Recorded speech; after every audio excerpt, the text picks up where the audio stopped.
autoridade do anticristo, o Cristo de Satanás, e seu domínio mundial neste final de ciclo.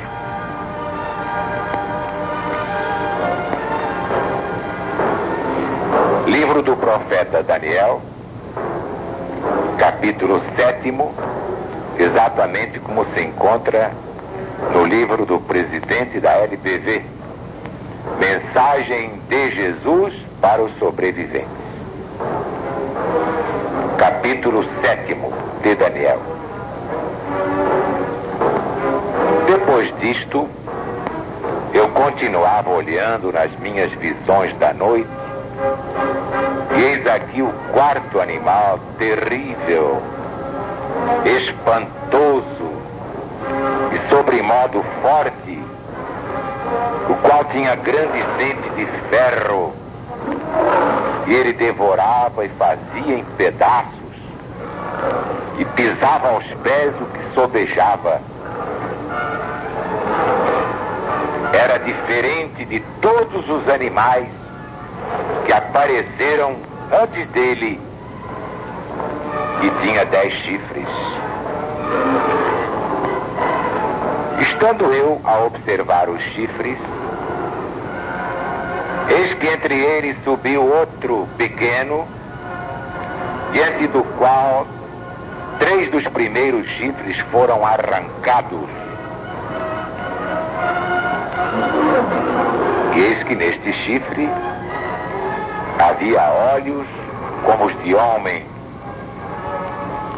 e uma boca que falava com insolência.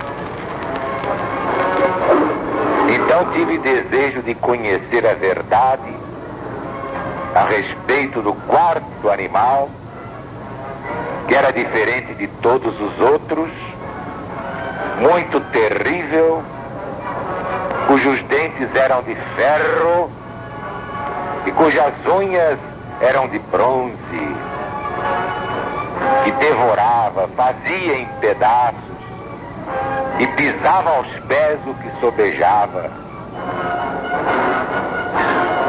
E também dos 10 chifres que tinha na cabeça, e do outro chifre que subiu, e diante do qual caíram 3,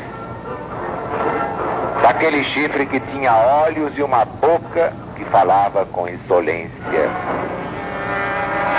e parecia mais forte que os seus companheiros. Eu olhava, e eis que este chifre fazia guerra contra os santos e prevalecia contra eles.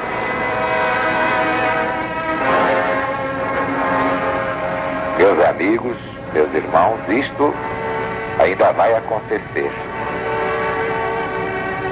E quem vai prevalecer contra os santos de Deus, os escolhidos, não é o quarto animal, terrível, espantoso, sobremodo forte, com dentes de ferro e unhas de bronze, que devorava e fazia em pedaços, pisando aos pés o que sobejasse. Quem vai fazer guerra contra os santos de Deus, contra as ovelhas do rebanho único, e prevalecer contra eles, claro que transitoriamente, é o pequeno chifre que arrancou 3 dos primeiros chifres do quarto animal, espantoso e terrível, sobremodo forte, com dentes de ferro e unhas de bronze. Os legionários já estão devidamente avisados. João, o vidente de Patmos, realmente já nos avisou em sua primeira epístola da vinda de muitos anticristos. Mas é claro que salientou o pior de todos,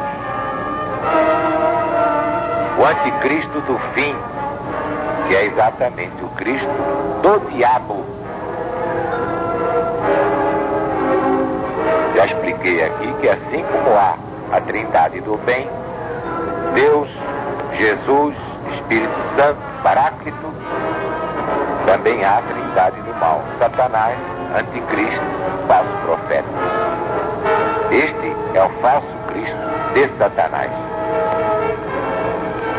E este, quem o define muito bem, é o apóstolo Paulo, na segunda epístola aos Tessalonicenses, capítulo 2, versículos 1 a 4.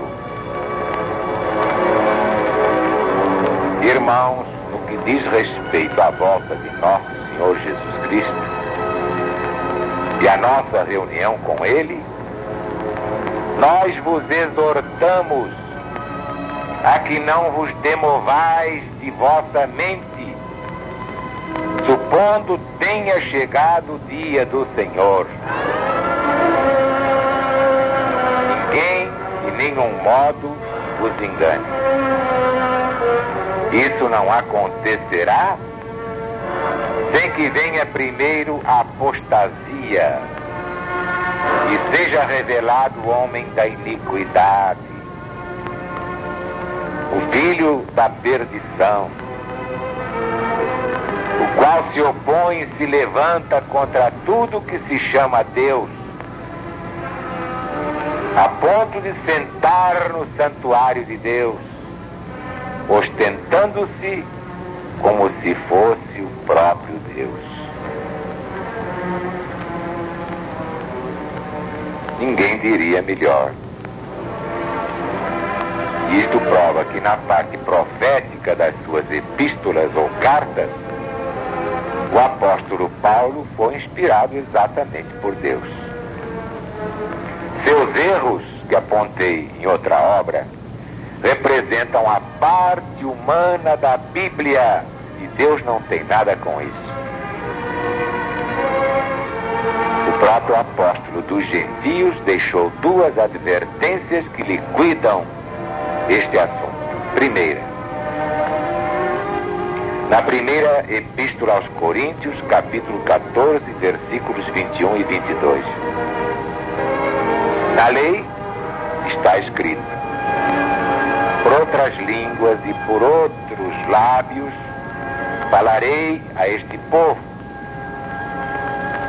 mas nem ainda assim eles me ouvirão, diz o Senhor Deus.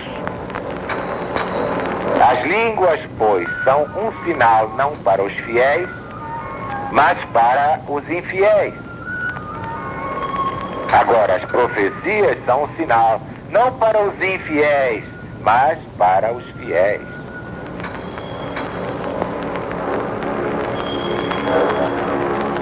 Profundíssimo, só podia ser de Deus. Vejam bem. As profecias são um sinal não para os infiéis, mas para os fiéis. Segunda advertência de Paulo apóstolo. Segunda a Timóteo, capítulo 3, versículos 16 e 17. Toda escritura divinamente inspirada é útil para ensinar, para repreender, para corrigir, para formar na justiça, a fim de que o homem de Deus seja perfeito, apto para toda obra boa. Ouviram com atenção? Toda, isto é, qualquer escritura, porque não está escrito aqui toda a escritura, toda a Bíblia. Aí seria irremediável, seria a Bíblia toda. Mas não. Toda escritura, toda sem o A escritura, senão seria toda ela de Deus, mas não. Toda escritura, qualquer escritura divinamente inspirada é útil para ensinar, para repreender, para corrigir, para formar na justiça, a fim de que o homem de Deus seja perfeito e apto para toda obra boa. Então está aqui bem claro, não é toda a escritura. O que é de Deus é a parte profética. Os profetas foram apenas médiuns psicógrafos. Nem eles sabiam o que estavam profetizando. Por quê? Porque a profecia não era deles, era de Deus. Como quando Jesus diz: Aru, escreve aí. Eu escrevo e depois é que vou saber o que é que ele quer. Não, nós somos meros e ordinários instrumentos, nada mais que isso. Aí está o valor da pregação da LPV, que faz este discernimento fundamental. Há a parte divina da Bíblia, essa é eterna, e a parte humana da Bíblia. Deus não tem nada com isso. A parte profética, a divina, é infalível, porque vem de Deus. Agora a parte humana está cheia de fantasias, porcarias, como todas as coisas que saem da cabeça do homem. O homem tem fantasias, porcarias, não poderia deixar de tê-las na própria Bíblia. Mas Santo Agostinho, referindo-se à Bíblia, afirmou que é uma espécie de impiedade não ler aquilo que por nós e para nós escreveu a mão do próprio Deus. Coitado de Santo Agostinho, enganou-se redondamente. Deus não escreveu a parte humana da Bíblia, escreveu a parte divina, mas não a parte humana, que do contrário nem eu acreditaria em Deus.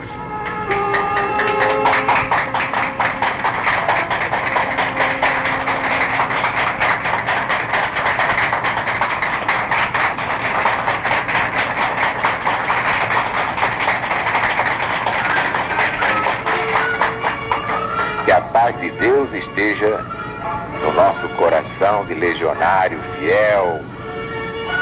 E todos aqueles que se afastaram, estão com vergonha de voltar, deixem a vergonha de lado e voltem. Tratem de salvar suas almas, porque Deus está presente.